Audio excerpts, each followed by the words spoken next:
ప్రజల చైతన్యం రావాలి, రాజకీయాలు మార్పు దిశగా అడుగులు వేయాలంటే రాజగోపాల్ రెడ్డి నెంబర్ సోమన్నటువంటి నడవాలి.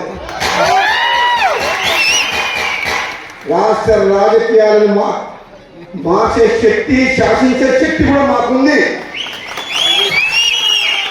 మాకున్న బలం ఏంటంటే ఈ గుండెల్లో నిజాయితీ ఉంది. ఎంతమంది వస్తారో రాండి, ఎంతమంది ఎన్ని పైసలు తీసుకోము, ఎన్ని సంతులు తీసుకొని వస్తారో రాండి.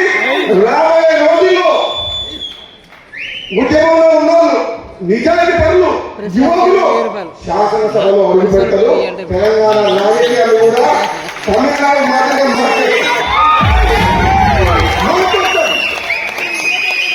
అధికారాన్ని అడ్డం పెట్టుకోండి,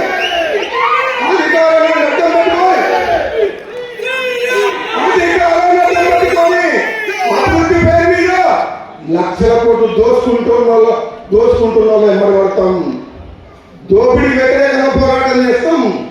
మేము నిజాయితీ పనులని చెప్పేసి మా సహనాన్ని, మా ఓపికని చేతగానితనంగా భావించొద్దు. అవసరం వచ్చినప్పుడు విద్యార్థుల కోసం, నిరుద్యోగుల కోసం, యువకుల కోసం, రైతుల కోసం, పేదల కోసం, మా అక్క చెల్లెల కోసం అవినీతికి వ్యతిరేకంగా పోరాటం చేసి యుద్ధం చేస్తాం. భయపడేది లేదు.